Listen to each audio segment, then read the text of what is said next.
2024 का विधानसभा इलेक्शन जीतना आम आदमी पार्टी का लक्ष्य। वाले कहते हैं कि शिक्षा पे राजनीति मत करो, हम कहते हैं कि हम शिक्षा पे राजनीति करेंगे, स्वास्थ्य पे राजनीति करेंगे, बेहतरीन व्यवस्था देंगे।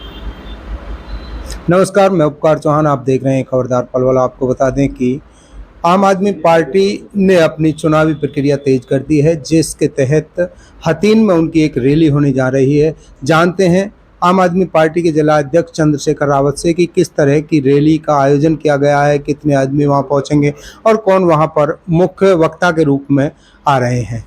तो मिलवाते हैं चंद्रशेखर रावत से। नमस्कार सर। नमस्कार जी। खबरदार पलवल, आप बड़े मेहनत के साथ पूरे पलवल में जन मुद्दों को उठाते रहते हो, उसके लिए आपको शुभकामनाएं। चंद्रशेखर जी, मैं सबसे पहले एक बात आपको टोक के कहना चाहूंगा कि हमारे भारत की बेटी विनेश फोगाट के लिए मेरी बहुत बहुत हार्दिक शुभकामनाएं। वो किसी षड्यंत्र का शिकार हुई, किस परिस्थितियों का उन्होंने सामना किया, सारी फाइट उन्होंने जीती। फाइनल की रेस में सिर्फ 100 ग्राम वजन फालतू होने की वजह से उन्हें फाइनल खेलने से वंचित होने पड़ा। पर 144 करोड़ लोग जो हमारे भारत देश के हैं, उनकी शुभकामनाएं हमारी भारत की बेटी विनेश फोगाट के साथ है। आप चिंता ना करें, पूरा भारत आपके साथ है। आपने गोल्ड ना जीत पाए हो, पर गोल्ड से भी बड़ी चीज लोगों का दिल जीता है जी।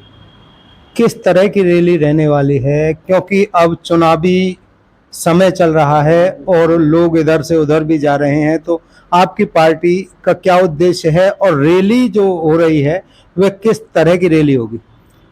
2024 का विधानसभा इलेक्शन जीतना आम आदमी पार्टी का लक्ष्य है। जिस दिन 11 तारीख को मुख्य अतिथि हमारे राज्यसभा सांसद संजय सिंह जी रहेंगे, हमारे प्रदेश के अध्यक्ष डॉक्टर सुशील गुप्ता जी वहां रहेंगे। उसी दिन बीजेपी की भी रैली पलवल डिस्ट्रिक्ट के अंदर है। नायब सैनी जी की रैली को फेल करके दिखाएंगे। लोगों का हुजूम आप देखेंगे कि 11 तारीख को हथीन के अंदर जब आएगा तो महसूस हो जाएगा कि हम लोग जीत रहे हैं। आम आदमी पार्टी जीत रही है, जन मुद्दों की राजनीति करके जीत रही है, शिक्षा की राजनीति करके जीत रही है। ये बीजेपी वाले कहते हैं कि शिक्षा पे राजनीति मत करो, हम कहते हैं कि हम शिक्षा पे राजनीति करेंगे, स्वास्थ्य पे राजनीति करेंगे, बेहतरीन व्यवस्था देंगे। 10,000 से ऊपर लोग होंगे। अगर शिक्षा की बात की जाए तो अभी 1-2 दिन पहले से एक प्रकरण चला हुआ है। अंबेडकर जो कॉलेज है, doctor BR Ambedkar college Palwal के अंदर, उसके प्रिंसिपल पर छेड़छाड़ के आरोप लगे हैं और FIR तक दर्ज हुई है। देखिए, शिक्षा के नाम पे अब मैं इसमें आरोप किस पे लगाऊं और किस पे ना लगाऊं, इस तरह की हरकत अगर एक अध्यापक समाज में से कोई करेगा तो ये बहुत बुरे हालात हैं हमारे हरियाणा के। भ्रष्टाचार की हद हो चुकी है। यहाँ का खेल मंत्री संदीप सिंह, जो बीजेपी का मंत्री भी रहा, उस पे भी इसी तरह के यौन शोषण के आरोप रहे। सेंटर में मिनिस्टर रहा ब्रजभूषण शरण, वो भी खेल मंत्री रहा, उसने भी कुश्ती में जितनी भी हमारी महिलाएं थी, आज मुझे तो लगता है कि हमारे भारत की बेटी विनेश फोगाट भी पता नहीं किस षड्यंत्र का शिकार हुई है। और कहीं ना कहीं मैं महसूस करता हूं कि किसी ना किसी का षड्यंत्र का हिस्सा वो बनी है। अगर बात की जाए हथीन रैली की, तो कहां पर इसका आयोजन किया गया है? मुख्य वक्ता तो आपने बता दिया, लेकिन कौन सा स्थान है जिस पर यह जो रैली है वो होगी? और आपने एक बात और कही कि भाई हम बीजेपी की भी रैली है तो उसको फेल करके दिखाएंगे, तो क्या इससे लगता है कि बीजेपी जा रही है, आम आदमी पार्टी आ रही है? बीजेपी सिंगल डिजिट में रहने वाली पार्टी है। 3 सीटों पे छोड़ा था हमने दिल्ली के अंदर बीजेपी को, तिपैया पे। साइकिल पे छोड़ा था पंजाब के अंदर इसी बार के विधानसभा इलेक्शन में। इस बार इनकी साइकिल भी हरियाणा से हम छीनने जा रहे हैं।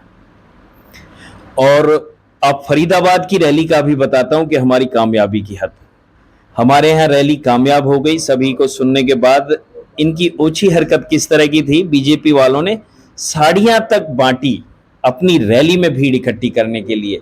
और हमारी रैली में वो वर्कर था जो पार्टी के लिए दिल और जान से, मेहनत से एक बदलाव के लिए जुड़ा हुआ है। तो हमारे साथ लोगों के मुद्दे की राजनीति करने वाले लोग जुड़े हुए हैं, उनके हित की बात करने वाले जुड़े हुए हैं। बिजली, पानी, शिक्षा, स्वास्थ्य, हम लोग इसी पे राजनीति करेंगे, युवाओं के लिए रोजगार ला के देंगे। किस तरह से क्या घोषणा हो सकती है इस रैली के अंदर कि कौन कौन कैंडिडेट पलवल जो विधानसभा और पलवल डिस्ट्रिक्ट है उसके रहने वाले हैं? देखिए, कैंडिडेट तो अभी हम डिक्लेयर नहीं करेंगे। बाकी हमारे हर विधानसभा में पलवल, होडल, हथीन में 5-5, 6-6 दावेदार हैं टिकट के। सर्वे के अंदर जिसका भी नाम आएगा संगठन उसको प्रेफरेंस देगा और ये फैसला हमारे आला कमान करते हैं। सर्वे पे सारी चीज टिकट चलती है, किसी का टिकट बपौती नहीं है। मेहनत कर रहे हैं कार्यकर्ता, दिल से जो कर रहे हैं उनका नाम सर्वे में अपने आप आ जाएगा और वो टिकट के दावेदार रहेंगे। जो कार्यकर्ता अच्छा कार्य करेगा, जिसका नाम ऊपर होगा उसे टिकट मिलेगी और वो चुनाव लड़ेगा। बिल्कुल बिल्कुल। यहाँ पे बीजेपी और कांग्रेस की राजनीति हम नहीं करते कि वो करोड़ों रुपए चंदे में लेके तब टिकटों को बेचने का काम करते हैं। हमारे यहाँ पर तो आम लोगों की पार्टी है, आम लोगों की हम राजनीति करते हैं और आम ही लोगों को टिकट देते हैं। अगर बात की जाए अभी हुए हाल ही में चुनाव, लोकसभा चुनाव की, तो उसमें आप इंडी गठबंधन के साथ थे, तो किस तरह देखते हैं अब इंडी गठबंधन से अलग होकर आप विधानसभा में किस तरह के मुद्दों को लेकर जाने वाले? देखिए, लोकसभा में आज भी इंडिया गठबंधन है, मैं आपको ये बता दूं।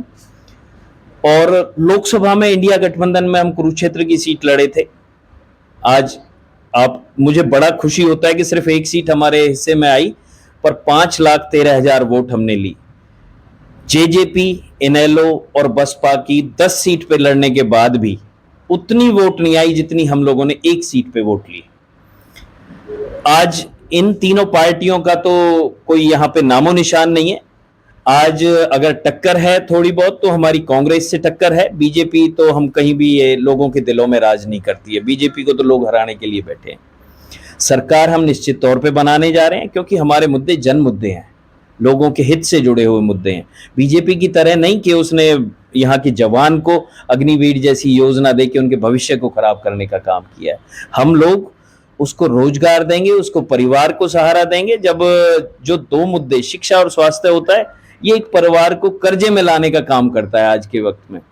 जब हम सरकारी स्कूलों में वो एजुकेशन दे देंगे, जब हम सरकारी अस्पतालों में वो फैसिलिटी दे देंगे कि हर गरीब का परिवार से इलाज हो सके फ्री में, तो उसको कर्जे की नौबत ही कभी नहीं आएगी। फिर उसे जो रोजगार हमारी पार्टी देगी उससे परिवार खुश होगा।